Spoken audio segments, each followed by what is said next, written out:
So guys, we are in part 5 of our summer series called Dare to Prepare. And somewhere along the way, you decided, you know what? I need to start preparing and lead my family in this preparedness thing. But how do I do it without breaking the bank? If you're like most guys living in a stress bubble, everything is tight, especially the money. So how do you begin prepping for your family without breaking the bank? Find out how on this episode. Men in the Arena Army, we salute you. Hey guys, thanks for listening to this episode of the Men in the Arena podcast. I'm Jim Ramos, your guide and host of today's #1 podcast on Spotify, guiding you to your best version in the stress bubble of life and beyond. Welcome to today's show. So guys, I want to conclude this series on Dare to Prepare with what I personally use to prepare. So I've went through, the list of lists. I've went through the biblical foundations of why I prepare. I went through the logical reasons why I prepare. We've covered a lot of material here. This is just designed to get you started. This is not comprehensive. Hopefully this will get you moving down the pathway to preparedness. Maybe watch a couple of the movies I recommended. Maybe read a couple of the books I recommended. It'll get you, give you a better perspective of what could possibly happen that would create a situation where FEMA would be called into your community, or Red Cross would be called into your community, or the National Guard will be called into your community, or all of these above. And you want to be prepared when that situation happens. And so I live on a budget.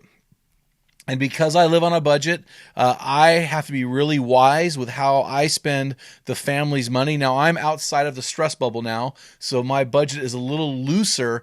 However, I still want to be a good steward of the resources God has given me. So I have 4 basic food storage rules. When it comes to me personally prepping food, purchasing food, I have 4 things that I have 4 guidelines that I use in prepping food. The first one is this: I prep every time I shop. So every time I go grocery shopping, I spend a little bit money on prepping, whether that is a food prep or a bartering prep, such as a cigarette lighter.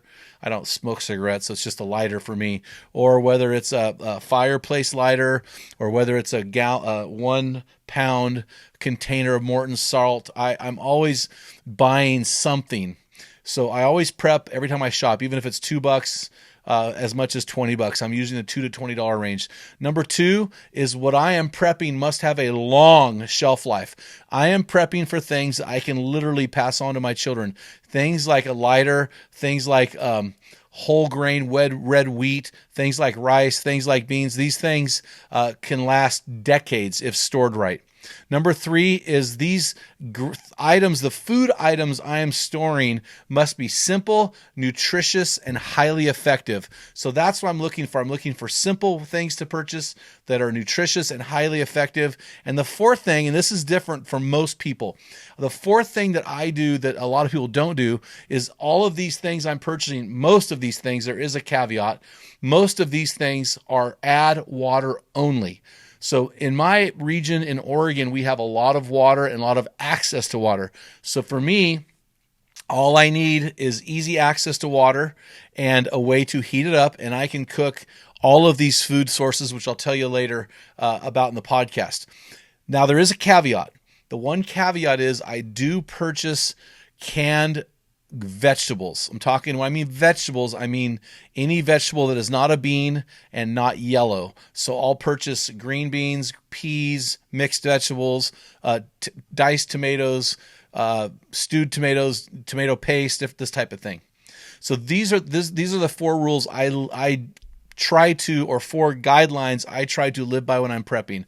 So here is how I store food. So this is where I don't buy food from prepping organizations that come already prepared for me. I typically don't buy a lot of dehydrated meals. I think those are super expensive, and I'm on a budget. So what I do is I do 5 things. 5 things is all you need to get started. First, you need a 5-gallon storage bucket. So I just do 1 bucket at a time. I'll start with a 5-gallon bucket, and when I fill it with the item I'm gathering, then I'll go to the next bucket. A 5-gallon bucket costs you about $7 at our local store here. We have a store that sells them, a grocery store that actually sells these prepping buckets, 5-gallon food grade buckets. And then at the same store, it's easy for me. I don't have to order online. I just go to the store and it's all there. I buy these gamma lids for 5-gallon buckets. So the lids pop on. You hammer them on with a rubber mallet, or you can punch them with your fist real hard, and then they actually will, once they're locked in, they actually will unscrew from the inside ring, and so you've got this bucket that screws on and off that you can use constantly.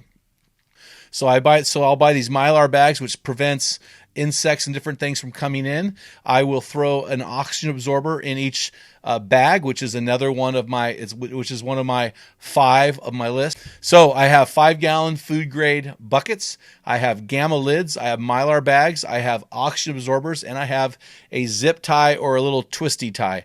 So those 5 things is all you need to get started. I would highly, highly, highly recommend you do not store food in any other way. You need all 5 of those things. And all those things can either be bought on Amazon, or you can purchase them at your local grocery store if your store sells bulk. So here's what I store. And I'm going to do this in order. So I have a category which I call primary things, and I have a category called secondary things. Here are the primary things that I purchase and put in these 5-gallon buckets. Rice, beans, so those 2 are critical. Whole red wheat, salt, lots and lots and lots and lots of salt. Sugar, and for me, coffee. I have enough coffee at this point for probably 4 months, 6 months worth of coffee. To me, coffee is critical, and that's a morale booster. I don't need that to survive, but for me, in a situation like this, coffee is a great morale booster, as well as sugar. So those can be added to many, many things. My secondary sources of prepping, again, these are things I'm putting into 5-gallon Mylar bag. I'm putting the 5-gallon Mylar bags and putting in buckets with my gamma lids. I do pasta, and I put those little 45-cent tomato sauce packets in the pasta bucket. So the pasta bucket will have all this pasta with the packets on top, so I can just pull those things out and have instant spaghetti. I have pancake mix with syrup. I have peanut butter, powdered peanut butter that you just add water to, and you can store that in a 5-gallon bucket. They actually come in containers, but I pour them into the 5-gallon buckets. I store powdered milk. I store oats. I store dehydrated eggs.